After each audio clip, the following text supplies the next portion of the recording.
A comunidade Narrações Imersivas está disponível. Acesse o link na descrição, ou então no primeiro comentário fixado, ou até mesmo no QR Code na sua tela. Você pode assinar a nossa comunidade em duas plataformas.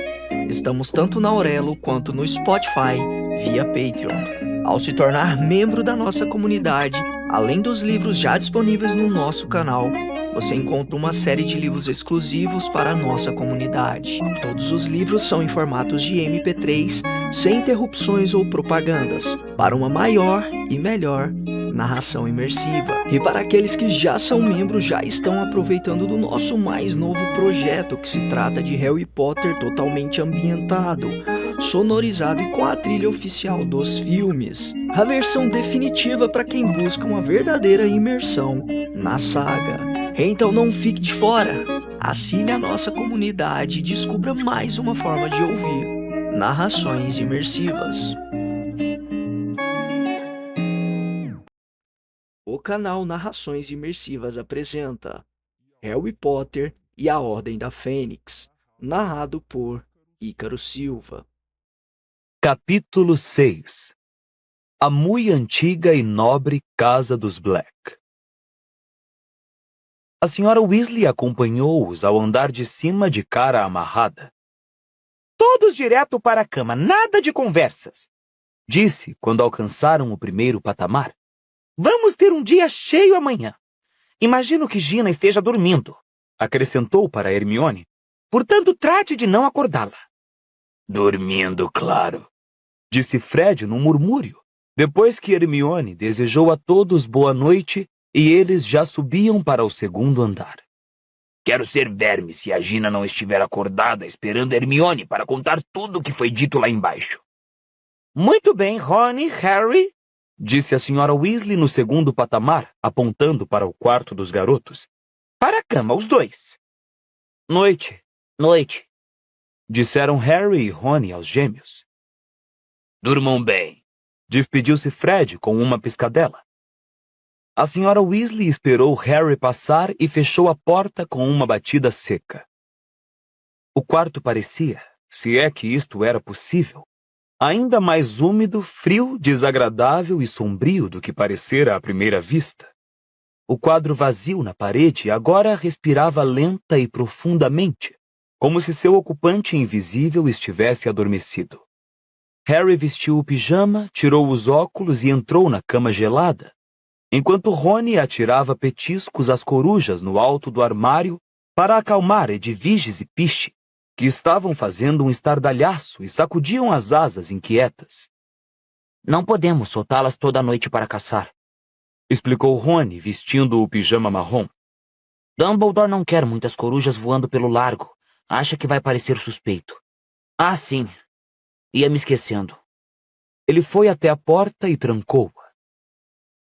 Para que está fazendo isso? Monstro, respondeu Rony, apagando a luz. Na noite que cheguei, ele entrou pelo quarto às 3 da manhã. Confie em mim, você não vai querer acordar e dar de cara com ele andando pelo quarto. Em todo caso...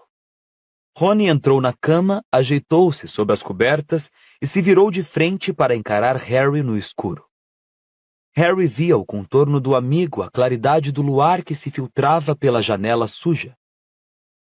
O que é que você achou? Harry não precisou perguntar o que o amigo Rony queria saber. Bom, não nos contaram muita coisa que não pudéssemos ter adivinhado sozinhos, não é mesmo? Comentou, repassando mentalmente tudo o que fora discutido na cozinha. Quero dizer, só o que realmente nos disseram foi que a Ordem está tentando impedir as pessoas de se reunirem à volta. Rony prendeu bruscamente a respiração. Demort, disse Harry com firmeza. Quando é que você vai começar a usar o nome dele? Sirius e Lupin usam. Rony fingiu não ter ouvido o comentário. Você tem razão. Já sabíamos quase tudo que nos contaram usando as orelhas extensíveis. A única novidade foi... Craque! Ai! Fale baixo, Rony, ou mamãe volta já já aqui. Vocês dois aparataram em cima dos meus joelhos. Ah, bom, é que é mais difícil no escuro. Harry percebeu os vultos de Fred e George saltando da cama de Rony. As molas gemeram e o colchão de Harry afundou alguns centímetros quando George se sentou nos pés da cama. Então, já chegaram lá? Perguntou George, ansioso. Na arma que Sirius mencionou? Disse Harry. Deixou escapar, é mais provável. Disse Fred com prazer, agora sentado ao lado de Rony. Não escutamos nada sobre isso com as orelhas, não foi? Que é que vocês acham que é? Perguntou Harry. Pode ser qualquer coisa. Respondeu Fred. Mas não pode haver nada pior do que a maldição Avada Kedavra, pode? Perguntou Rony. Que é que pode ser pior do que a morte? Talvez seja alguma coisa que pode matar muita gente de uma vez. Sugeriu George. Talvez algum modo bem doloroso de matar gente. Disse Rony, assustado. Ele já tem a maldição Cruciatus para causar dor. Disse Harry. E não precisa de nada mais eficiente. Fez-se uma pausa e o garoto percebeu que os outros, como ele, estavam imaginando os horrores que a tal arma poderia perpetrar. Então, quem é que vocês acham que já tem a arma?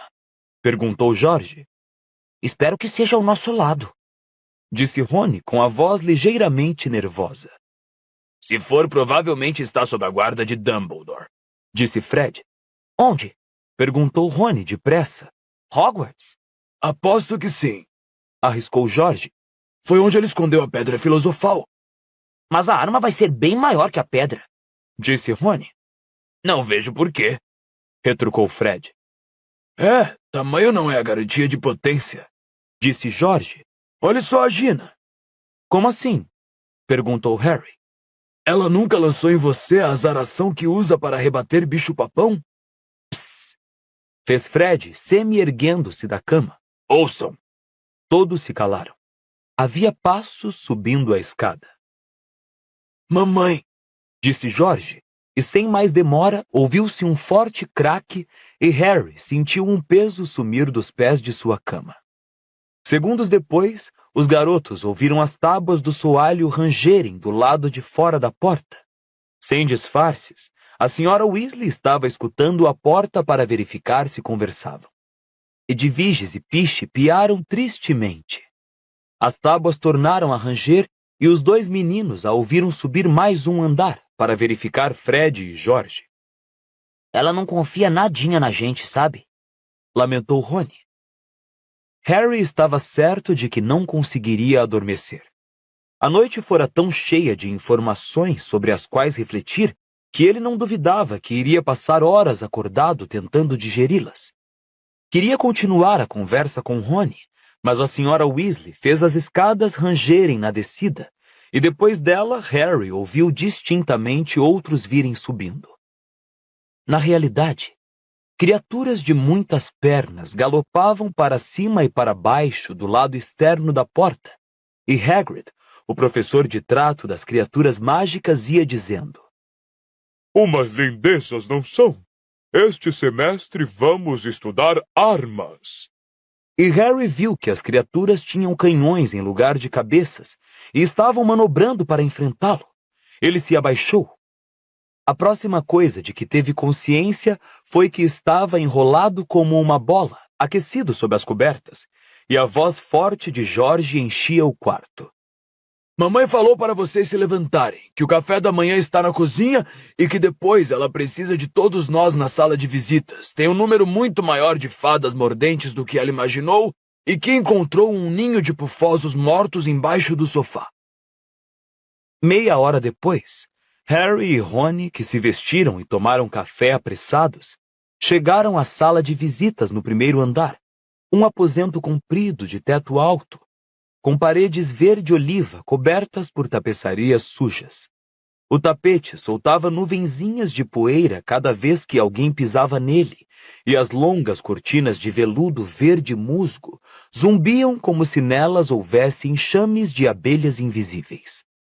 Gina, Fred e George estavam agrupados, todos com caras estranhas, pois usavam um pano amarrado sobre o nariz e a boca. Cada um deles segurava um garrafão de líquido preto com um esguicho no bocal.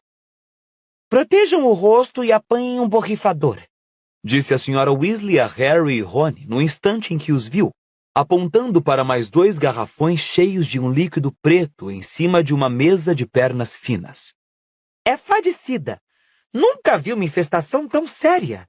Que será que o elfo doméstico desta casa andou fazendo nos últimos 10 anos? O rosto de Hermione estava semi-oculto por uma toalha, mas Harry notou perfeitamente o olhar de censura que ela lançou à senhora Weasley. O monstro está muito velho e provavelmente não pode... Você ficaria surpresa com o que o monstro pode fazer quando quer, Hermione. Disse Sirius, que acabara de entrar na sala, trazendo uma saca ensanguentada que parecia conter ratos mortos. Estive alimentando o bicuço. Acrescentou em resposta ao olhar indagador de Harry. Guardo-o lá em cima, no quarto da minha mãe. Em todo caso, essa escrivaninha... Ele largou a saca de ratos em uma poltrona, depois se curvou para examinar o armário trancado, o qual Harry reparava pela primeira vez que estava vibrando. Bom, Molly, tenho certeza de que isso é um bicho-papão. Disse Sirius, espiando pelo buraco da fechadura. Mas talvez fosse bom o olho tonto dar uma espiada antes que o soltemos. Conhecendo minha mãe, pode ser coisa muito pior. Você tem razão, Sirius. Disse a senhora Weasley. Ambos se falavam em um tom intencionalmente leve e educado, que deixou muito claro a Harry que nenhum dos dois esquecera o desentendimento da noite anterior. Uma campainha forte e ressoante tocou no térreo, seguida imediatamente pela cacofonia de berros e guinchos que na noite anterior haviam sido provocados por Tonks ao derrubar o porta-guarda-chuvas. Vivo dizendo a eles para não tocarem a campainha! Exclamou Sirius exasperado e saiu correndo da sala. Ouviram-no descer com estrondo as escadas, ao mesmo tempo que os guinchos da senhora Black ecoavam mais uma vez por toda a casa. Símbolos da desonra! Mestiços sórdidos! Traidores do próprio sangue! Filhos da imundície! Por favor, feche a porta, Harry. Pediu a senhora Weasley. Harry demorou o máximo que ousou para fechar a porta da sala de visitas. Queria ouvir o que estava acontecendo lá embaixo. Sirius obviamente conseguira fechar as cortinas que cobriam o retrato da mãe, porque ela parara de berrar. O garoto ouviu os passos do padrinho no corredor. Depois, o tinido da corrente da porta de entrada e, por fim, a voz grave que ele reconheceu pertencer a King Shacklebolt. Este acabou de me substituir.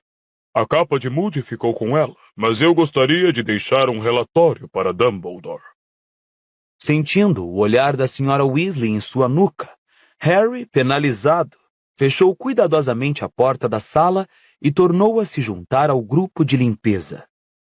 A senhora Weasley curvou-se para consultar a página sobre as fadas mordentes no Guia de Pragas Domésticas de Gilderoy Lockhart, aberto sobre o sofá. Certo, meninos, vocês precisam ter cuidado, porque as fadas mordentes mordem e os dentes delas são venenosos. Tenho um vidro de antídoto aqui, mas preferia que ninguém precisasse usá-lo. Ela endireitou o corpo, tomou posição bem diante das cortinas e fez sinal para os garotos avançarem. Quando eu mandar, comecem a borrifar imediatamente. Elas vão voar para cima de nós, imagino. Mas segundo as instruções do fadicida, uma boa esguichada pode paralisá-las. Quando isto acontecer, é só atirá-las neste balde. A senhora Weasley saiu cuidadosamente da linha de fogo dos garotos e ergueu o próprio garrafão. Muito bem! Agora! Harry estava borrifando havia alguns segundos, quando uma fada mordente adulta saiu voando da dobra da cortina, vibrando as asas reluzentes como as de um besouro, os dentinhos afiados à mostra, o corpo coberto de espessos pelos pretos e os 4 punhos miúdos apertados com fúria. Harry acertou o fadicida em cheio na cara da fada. Ela parou no ar e caiu sobre o tapete puído que cobria o chão, com um baque surpreendentemente forte. Harry recolheu-a e atirou-a no balde. Fred, o que é que você está fazendo? Perguntou a senhora Weasley com aspereza, Borrife logo e jogue essa coisa fora. Harry se virou para olhar. Fred segurava entre o indicador e o polegar uma fada que se debatia. Certo. Respondeu Fred animado, borrifando depressa a cara da fada para fazê-la desmaiar. Mas no instante em que a senhora Weasley virou as costas, ele a enfiou no bolso com uma piscadela. Queremos testar o veneno das fadas mordentes para o nosso kit mata-aula, murmurou George para Harry. Borrifando com perícia e, ao mesmo tempo, 2 fadas que voavam para o seu nariz, Harry se aproximou de George e cochichou pelo canto da boca. Que é um kit mata-aula? Um kit com docinhos para deixar o aluno doente, sussurrou George, mantendo um olho preocupado nas costas da senhora Weasley. Não é doente para valer, entenda. Só o suficiente para o cara sair da sala de aula na hora que quiser. Fred e eu estivemos fazendo experiências nessas férias. São de mastigar e têm extremidades de cores diferentes. Se o cara come a metade laranja da vomitilha, ele vomita. Na hora em que for levado depressa para a ala hospitalar, ele engole a metade roxa, que restaura seu bem-estar e lhe permite curtir a atividade que escolher durante aquela hora, que do contrário seria ocupada por um tédio inútil. Pelo menos é como estamos anunciando. Cochichou Fred, que havia se aproximado para fugir da linha de visão da senhora Weasley e agora ia varrendo algumas fadas dispersas e guardando-as no bolso. Mas ainda é preciso um pouco de pesquisa. No momento, os nossos provadores ainda têm achado meio difícil parar de vomitar o tempo suficiente para comer a parte roxa. Provadores? Nós, explicou Fred. Nós nos revezamos. George provou as fantasias debilitantes, nós 2 experimentamos o Nougat sangra-nariz. Mamãe pensou que a gente tivesse andado duelando, disse George. A loja de logros e brincadeiras ainda está valendo, então? Murmurou Harry, fingindo ajustar o esguicho do borrifador. Bom, ainda não tivemos chance de arranjar um local, disse Fred, baixando ainda mais a voz, enquanto a senhora Weasley enxugava a testa com a echarpe para voltar ao ataque. Por isso estamos operando na base de remessas postais por enquanto. Pusemos anúncios no Profeta Diário na semana passada. Tudo graças a você, cara, disse George. Mas não se preocupe, mamãe não tem a menor ideia. Ela não lê mais o Profeta Diário porque anda contando mentiras sobre você e Dumbledore. Harry riu. Obrigara os gêmeos Weasley a aceitarem o seu prêmio de 1000 galeões pela vitória no torneio Tribruxo, para ajudá-los a realizar a ambição de abrir uma loja de logros e brincadeiras.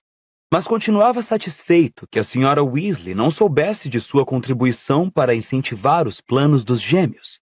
Ela achava que dirigir uma loja de logros e brincadeiras não era uma carreira digna para os 2 filhos. A desfadização das cortinas ocupou a maior parte da manhã. Já passava de meio-dia quando a senhora Weasley finalmente tirou a echarpe que a protegia, deixou-se cair em uma poltrona com as molas afundadas e de repente levantou-se outra vez, soltando um grito de nojo, pois se sentara em cima da saca de ratos mortos. As cortinas haviam parado de zumbir. Pendiam moles e úmidas com um intenso borrifamento. No balde, aos pés deles, jaziam amontoadas as fadas mordentes paralisadas, ao lado de uma bacia com seus ovos negros. Bichento agora os farejava, e Fred e George lançavam olhares de cobiça. Acho que vamos cuidar daqueles depois do almoço. A senhora Weasley apontou para os armários de portas de vidro empoeiradas a cada lado do console da lareira. Estavam abarrotados com uma estranha variedade de objetos. Uma coleção de adagas enferrujadas, garras, uma pele de cobra enrolada, algumas caixas de prata oxidada com inscrições em línguas que Harry não reconheceu e, o mais desagradável de todos, uma garrafa de cristal lapidado com uma grande opala engastada na rolha, contendo o que Harry tinha certeza que era sangue. A campainha barulhenta da porta tornou a soar. Todos olharam para a senhora Weasley. Fiquem aqui, disse ela com firmeza, agarrando a saca de ratos na hora em que recomeçavam os gritos da Sra. Black no andar de baixo. Vou trazer uns sanduíches. Saiu da sala, fechando cuidadosamente a porta ao passar. Na mesma hora, todos acorreram à janela para espiar a entrada. Viram o cucuruto de alguém de cabelos ruivos e mal cuidados e uma pilha de caldeirões precariamente equilibrados. Mundungo! Exclamou Hermione. Para que será que ele trouxe todos aqueles caldeirões? Provavelmente está procurando um lugar seguro para guardá-los, disse Harry. Não era isso que estava fazendo na noite em que devia estar me seguindo? Apanhando caldeirões suspeitos? É, você tem razão. Disse Fred quando a porta de entrada foi aberta. Mundungo entrou com o carregamento de caldeirões e desapareceu de vista. Caramba, mamãe não vai gostar disso. Ele e George foram até a porta e pararam para escutar. Os berros da Sra. Black haviam parado. Mundungo está conversando com o Sirius e o Kim, murmurou Fred, franzindo a testa concentrado. Não consigo ouvir direito. Vocês acham que podíamos arriscar as orelhas extensíveis? Talvez valha a pena, disse George. Eu podia ir escondido até lá em cima e apanhar um par. Mas naquele exato momento, ouviram tal explosão sonora no térreo que as orelhas extensíveis se tornaram dispensáveis. Todos puderam ouvir exatamente o que a Sra. Weasley estava berrando a plenos pulmões. Não estamos operando um esconderijo para objetos roubados! Adoro ouvir mamãe gritando com os outros, disse Fred com um sorriso de satisfação no rosto, abrindo uma fresta na porta para permitir que a voz da Sra. Weasley entrasse melhor pela sala. É muito bom para variar. Completamente irresponsável! Como se não tivéssemos o bastante para nos preocupar sem você trazer caldeirões roubados para dentro da casa! Os idiotas estão deixando ela ganhar impulso, comentou George, sacudindo a cabeça. É preciso cortar logo o papo dela, senão vai se enchendo de vapor e não para mais. E anda doida para ter uma chance de desancar o Mundungo, desde que ele saiu escondido quando devia estar seguindo você, Harry. E lá vai a mãe do Sirius outra vez. A voz da Sra. Weasley foi abafada pelos novos guinchos e gritos dos retratos no corredor. George fez menção de fechar a porta para abafar o barulho, mas antes que pudesse fazê-lo, um elfo doméstico esgueirou-se para dentro. Exceto pelo trapo imundo amarrado como uma tanga nos quadris, ele estava completamente nu. Parecia muito velho. Sua pele dava a impressão de ser maior do que o corpo, e embora fosse careca, como todos os elfos domésticos, uma boa quantidade de pelos brancos saía de suas orelhas enormes como as de um morcego. Seus olhos injetados eram de um cinzento aquoso, e seu nariz bulboso, grande e meio trombudo. O elfo não prestou a menor atenção em Harry nem nos demais. Agindo como se não pudesse vê-los, avançou arrastando os pés, o corpo curvado, mas lenta e decididamente para o fundo do aposento, resmungando baixinho numa voz rouca e sonora como a de uma rã touro. Cheira esgoto, e ainda por cima criminoso. Mas ela não é melhor, traidora perversa do próprio sangue, com esses pirralhos que emporcalham a casa da minha senhora. Ah, minha pobre senhora, se ela soubesse, se soubesse a ralé que deixaram entrar em sua casa, que é que ela diria ao velho monstro? Ah, que vergonha, sangues ruins e lobisomens e traidores e ladrões. Coitado do velho monstro, que é que ele pode fazer? Olá, monstro, disse Fred em voz muito alta, fechando a porta com um estalo. O elfo doméstico ficou imóvel, parou de resmungar e encenou um sobressalto muito forte e pouco convincente. Monstro não viu o jovem senhor, disse, virando-se e fazendo uma reverência para Fred. Ainda com os olhos no tapete, acrescentou em tom perfeitamente audível. É um pirralho desagradável e traidor do próprio sangue, sim. Desculpe, disse George, Não entendi essa última parte. Monstro não disse nada. Repetiu o elfo com uma segunda reverência e acrescentou em um claro murmúrio. E aqui temos os gêmeos, ferinhas desnaturadas que são. Harry não sabia se ria ou não.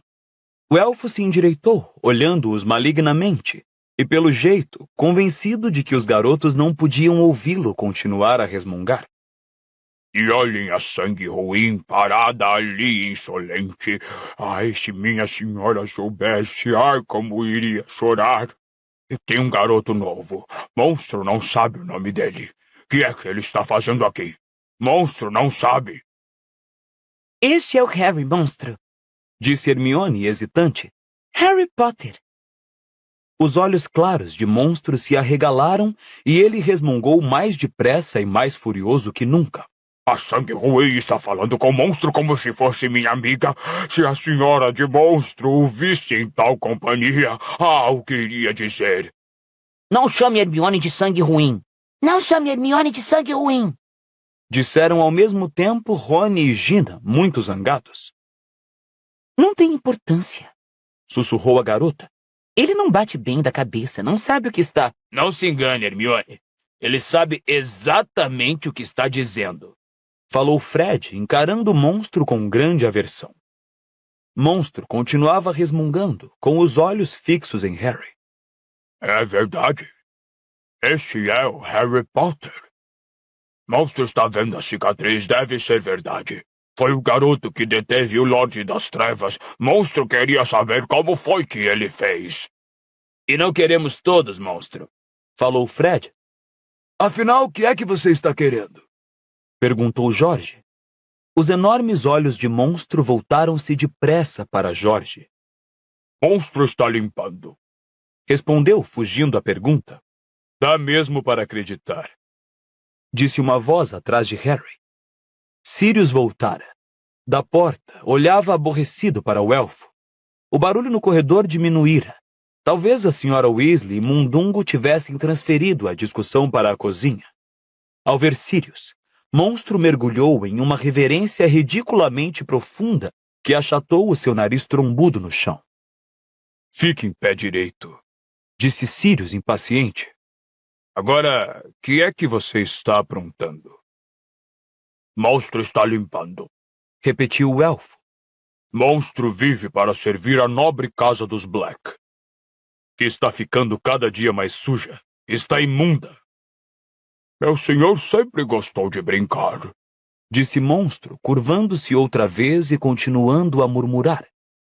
O senhor sempre foi um porco mau e ingrato, que partiu o coração de sua mãe. Minha mãe não tinha coração, monstro, retorquiu Sirius. Sobrevivia de puro rancor. Monstro tornou a se curvar e falou. O que o senhor disser. Resmungou furiosamente. O senhor não é digno de limpar a lama das botas de sua mãe. Minha pobre senhora, que diria se visse Monstro servindo esse filho que odiava tanto? Que desapontamento teve com ele? Perguntei o que estava aprontando. Falou Sirius com a voz cortante. Todas as vezes que você aparece fingindo que está limpando, esconde alguma coisa no seu quarto para não podermos jogá-la fora. Monstro nunca tiraria nada do seu lugar na casa do senhor, disse o elfo, e então murmurou depressa. A senhora jamais perdoaria Monstro se a tapeçaria fosse jogada fora. Faz 7 séculos que está na família. Monstro precisa salvá-la. Monstro não vai deixar que o senhor e os traidores do próprio sangue e seus pirralhos a destruam. Achei que talvez fosse isso, respondeu Sirius, lançando um olhar desdenhoso à parede oposta. Ela deve ter posto mais um feitiço adesivo permanente atrás da peça, não duvido nada. Mas se houver um jeito, com certeza vou me livrar dela. Agora vá embora, monstro. Aparentemente, Monstro não ousava desobedecer a uma ordem direta. Contudo, o olhar que lançou ao passar por Sirius arrastando os pés era do mais profundo desprezo, e ele saiu resmungando sem parar. Volta de Azkaban dando ordens a monstro. Ah, minha pobre senhora, quem diria se visse a casa agora, habitada por uma ralé, tesouros atirados no lixo. Minha senhora jurou que ele não era mais seu filho, mas ele voltou. Dizem que também é assassino. Continue a resmungar e vou virar mesmo assassino, disse Sirius irritado, batendo a porta na cara do elfo. Sirius, ele não está com o juízo perfeito. Hermione defendeu-o. Acho que não tem consciência de que podemos ouvi-lo. Ele passou tempo demais sozinho, disse Sirius. recebendo ordens malucas do retrato de minha mãe e sem ter com quem falar. Mas sempre foi safado. E se você o libertasse? Sugeriu Hermione, esperançosa. Quem sabe... Não podemos libertá-lo. Ele sabe demais sobre a ordem, disse Sirius secamente. De qualquer modo, o choque o mataria. Proponha a ele ir embora dessa casa e veja a reação. Sirius atravessou a sala até onde estava pendurada a tapeçaria que Monstro tentara proteger, ocupando toda a parede. Harry e os outros o seguiram. A tapeçaria parecia imensamente velha, desbotada, e pelo aspecto, as fadas mordentes a haviam ruído em alguns pontos. Mesmo assim, o fio de ouro com que fora bordada conservava brilho suficiente para mostrar uma enorme árvore genealógica, que remontava, até onde Harry pôde ver, à Idade Média. Bem no alto da tapeçaria, lia-se em grandes letras: A muito antiga e nobre casa dos Black, toujours pour. Você não está aí? Admirou-se Harry depois de examinar a parte inferior da árvore. Costumava estar aqui, respondeu Sirius, apontando para um buraquinho redondo e carbonizado na tapeçaria, que lembrava uma queimadura de cigarro. Minha meiga e querida mãe me detonou depois que fugi de casa. Monstro gosta muito de resmungar essa história. Você fugiu de casa? Quando tinha uns 16 anos. Já estava cheio. Aonde você foi? Perguntou Harry, mirando o padrinho. Para a casa do seu pai, respondeu Sirius. Seus avós foram muito compreensivos. Meio que me adotaram como um segundo filho. Eu acampava na casa do seu pai durante as férias escolares, e quando fiz 17 anos montei casa própria. Meu tio Alfardo me deixara um bom dinheiro. Ele também foi removido da tapeçaria, provavelmente por essa razão. Em todo caso, a partir daí cuidei de mim mesmo. Mas eu era sempre bem-vindo na casa dos Potter para o almoço de domingo. Mas por que você... Saí de casa? Sirius sorriu com amargura e passou os dedos pelos cabelos longos e maltratados. Porque odiava todos eles. Meus pais, com a mania de sangue puro, convencidos de que ser um Black tornava a pessoa praticamente régia. Meu irmão idiota, frouxo o suficiente para acreditar neles. Olha ele ali. Sirius enfiou um dedo bem na base da árvore, indicando Regulus Black. Uma data de falecimento, há uns 15 anos, seguia-se a do seu nascimento. Ele era mais novo e um filho muito melhor do que eu. Meus pais não cansavam de me lembrar. Mas ele morreu, disse Harry. Morreu. Um idiota. Juntou-se aos comensais da morte. Você está brincando? Ora, vamos, Harry.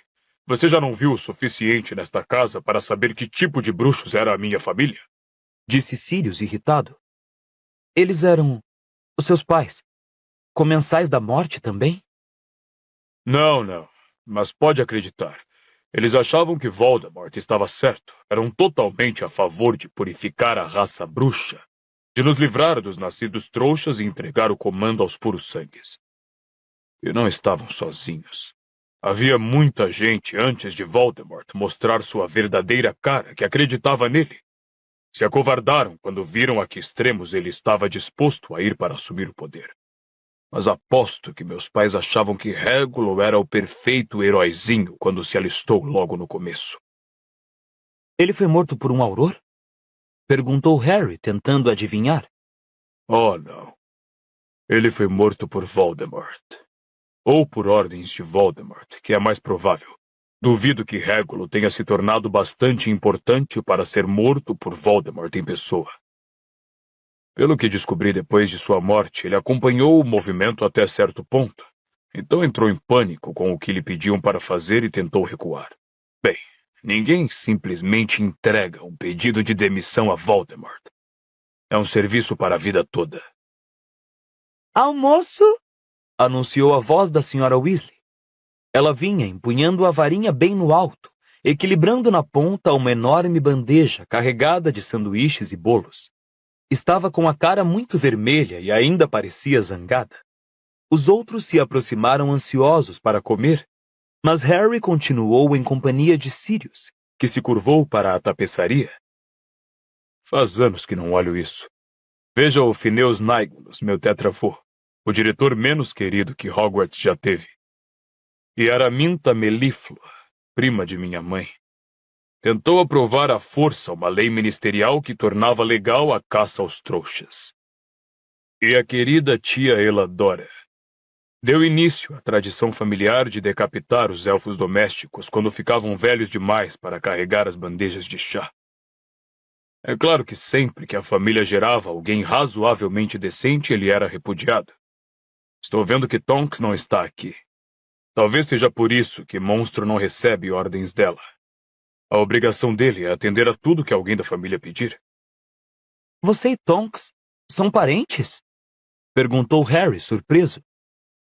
Ah, claro. A mãe dela, Andrômeda, era minha prima favorita.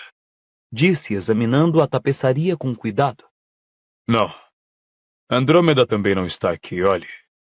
E apontou para mais uma queimadurazinha redonda entre dois nomes, Bellatrix e Narcisa. As irmãs de Andrômeda continuam aí porque fizeram casamentos belos e respeitáveis com puros sangues. Mas Andrômeda se casou com Ted Tonks, que nasceu trouxa, então... Sirius encenou detonar a tapeçaria com a varinha e riu amargamente. Harry, porém, não achou graça. Estava ocupado demais examinando os nomes à direita da queimadura de Andrômeda. Uma linha dupla de ouro ligava o nome de Narcisa Black com Lúcio Malfoy, e uma única linha vertical que saía dos seus nomes ao nome de Draco. Você é parente dos Malfoy? As famílias de puro sangue são todas entrelaçadas, declarou Sirius. Se alguém deixar os filhos e filhas casarem apenas com puros sangues, a escolha fica muito reduzida, sobram muito poucos. Molly e eu somos primos por casamento, e Arthur parece que é um primo em segundo grau. Mas não adianta procurá-los aqui. Se um dia houve uma família de traidores do próprio sangue, foram os Weasley. Mas Harry agora estava lendo o nome à esquerda da queimadura de Andrômeda, Bellatrix Black, que era ligada por uma linha dupla a Rodolfo Lestrange. Lestrange? Disse Harry em voz alta. O nome despertara alguma coisa em sua memória. Ele o conhecia de algum lugar, mas por um instante não conseguiu lembrar de onde. Embora tenha tido uma sensação estranha e sorrateira no fundo do estômago. Estão em Azkaban, disse Sirius brevemente. Harry mirou-o com curiosidade. Bellatrix e o marido Rodolfo foram junto com Bartol Crouch Jr., esclareceu Sirius no mesmo tom brusco. O irmão de Rodolfo, Rabastan, também. Então Harry se lembrou.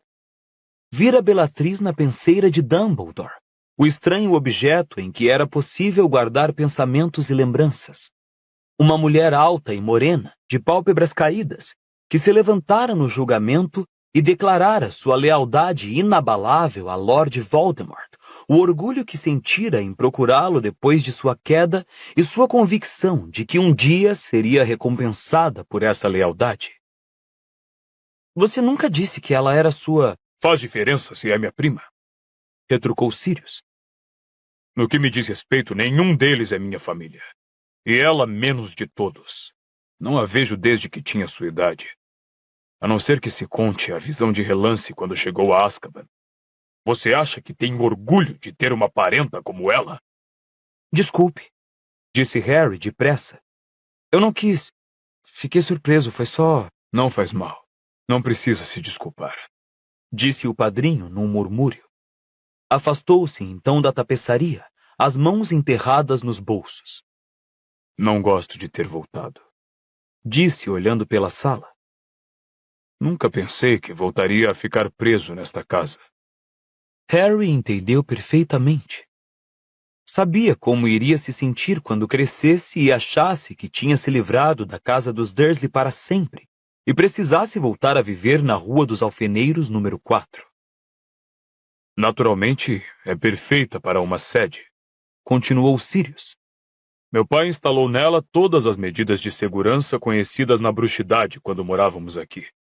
Não é localizável, por isso os trouxas nunca podem aparecer para visitar, como se algum dia tivessem querido fazer isso. E agora que Dumbledore acrescentou novas medidas de proteção, seria difícil encontrar uma casa mais segura no mundo. Dumbledore é o fiel do segredo da ordem, sabe? Ninguém pode encontrar a sede, a não ser que ele diga pessoalmente como fazer. Aquele bilhete que Moody lhe mostrou, ontem à noite, era de Dumbledore. Sirius deu uma risadinha curta. Se meus pais vissem para que está servindo a casa deles agora. Bom, o quadro da minha mãe já pode dar a vocês uma ideia. Ele amarrou a cara por um momento.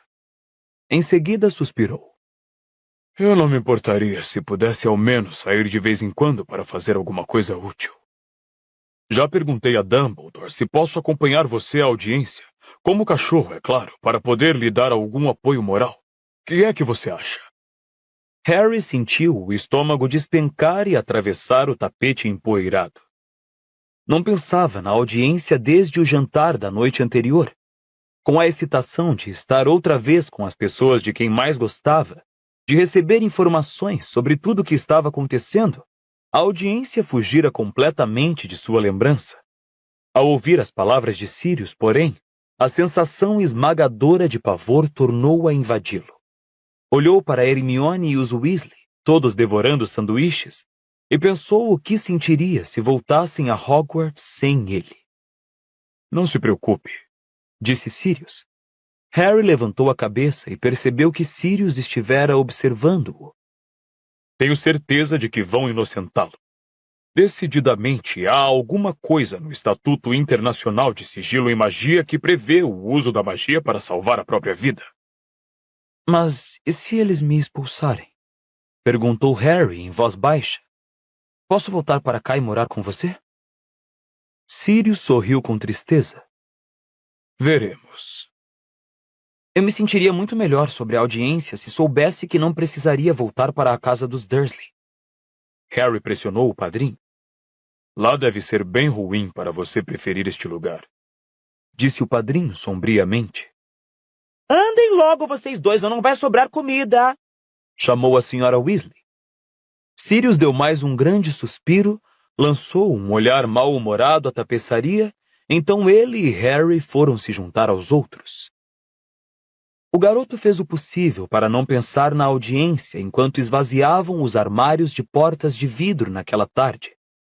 Felizmente para ele, era uma tarefa que exigia concentração, porque um grande número de objetos ali dentro parecia muito relutante em deixar as prateleiras empoeiradas. Sirius aguentou uma mordida séria de uma caixa de rapé de prata. Em poucos segundos, sua mão se cobrira de uma crosta desagradável que lembrava uma grossa luva marrom. Tudo bem, falou, examinando a mão com interesse, antes de lhe dar um toque de varinha e restaurar a pele ao normal. Deve ter pó de fura-frunco aí dentro. Atirou a caixa no saco em que estavam depositando os escombros dos armários. Pouco depois, Harry viu George enrolar a mão com todo o cuidado e esconder a caixa no bolso, já cheio de fadas mordentes. Eles encontraram um instrumento de prata de aparência desagradável, algo semelhante a uma pinça de muitas pernas, que subiu como uma aranha pelo braço de Harry, e quando o garoto quis apanhá-la, tentou furar sua pele.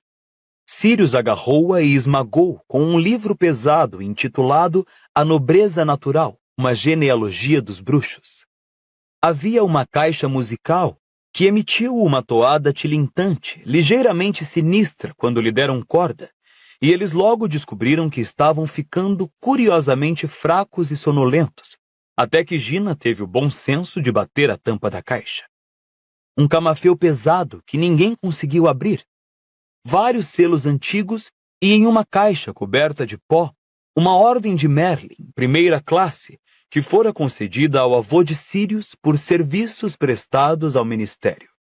O que significa que deve ter doado a eles um carregamento de ouro, disse Sirius com desprezo, atirando a medalha no saco de lixo.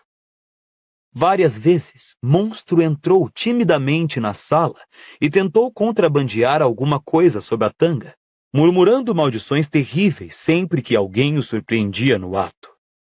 Quando Sirius tirou à força da mão dele um grande anel de ouro com o brasão dos Black, Monstro chegou a debulhar-se num choro furioso e abandonou a sala soluçando baixinho e xingando Sirius de nomes que Harry nunca ouvira. pertenceu ao meu pai. Disse Sirius atirando o anel no saco. Monstro não era tão dedicado a ele quanto a minha mãe, mas ainda assim eu o apanhei abraçando uma calça velha do meu pai na semana passada. A senhora Weasley os fez trabalhar muito pesado durante os dias seguintes. A sala de visitas levou 3 dias para ser descontaminada. Por fim, as únicas coisas indesejáveis que restaram foram a tapeçaria com a árvore da família Black, que resistiu a todas as tentativas de baixá-la da parede, e a escrivaninha desconjuntada.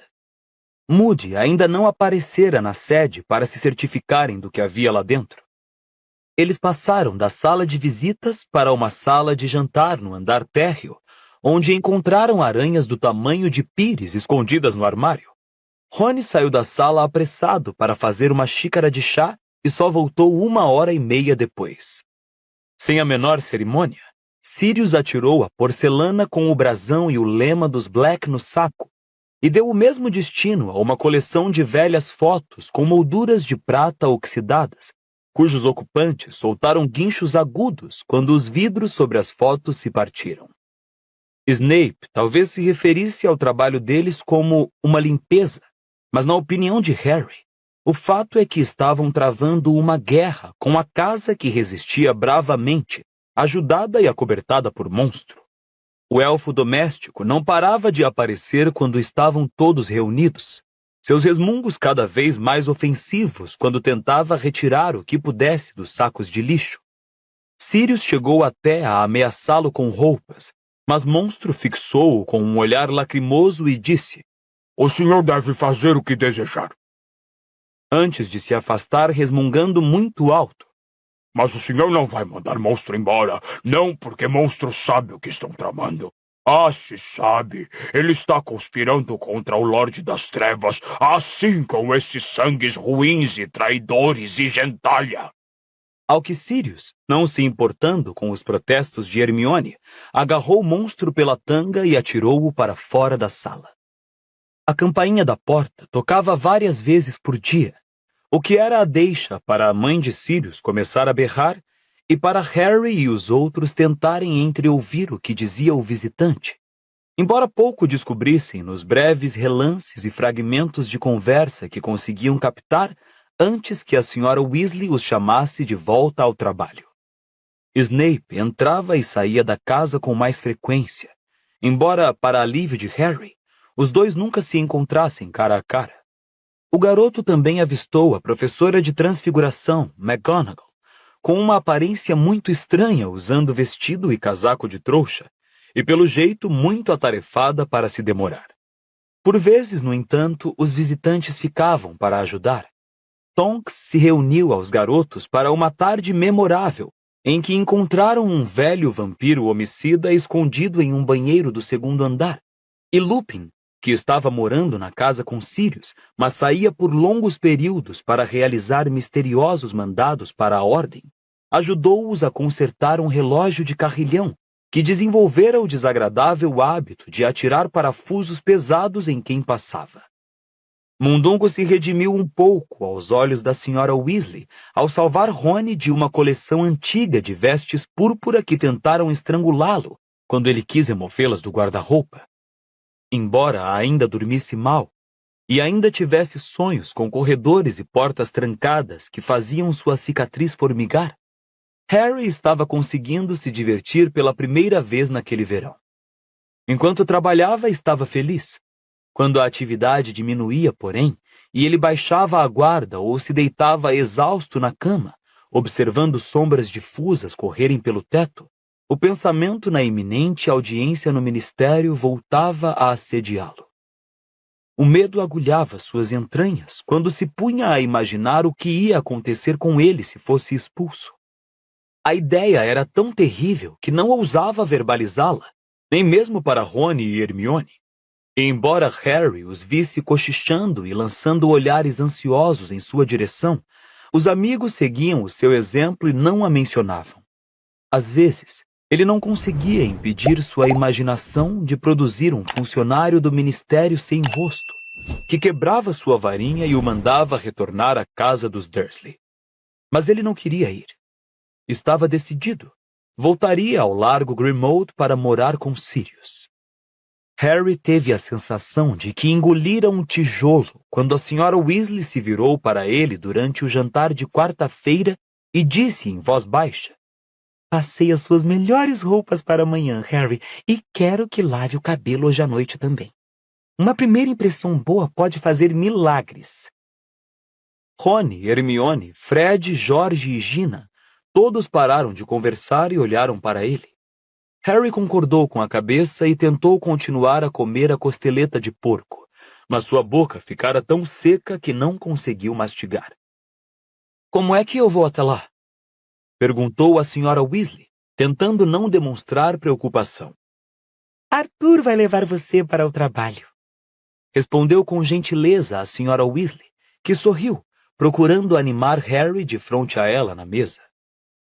Você pode esperar na minha sala até a hora da audiência, disse o Sr. Weasley. Harry olhou para Sirius, mas antes que pudesse fazer a pergunta, a senhora Weasley a respondeu. "O professor Dumbledore acha que não é uma boa ideia o Sirius ir com você. E devo dizer que..." Acho que ele tem toda a razão, respondeu Sirius entre os dentes. A senhora Weasley contraiu os lábios. "Quando foi que Dumbledore lhe disse isso?" perguntou Harry, encarando Sirius. "Ele veio a noite passada, quando você já estava deitado", disse a senhora Weasley. Sirius furou uma batata com o garfo, pensativo. Harry baixou os olhos para o próprio prato. O pensamento de que Dumbledore estivera na casa na véspera da audiência e não pedira para falar com ele fez com que o garoto se sentisse ainda pior, se é que isto era possível.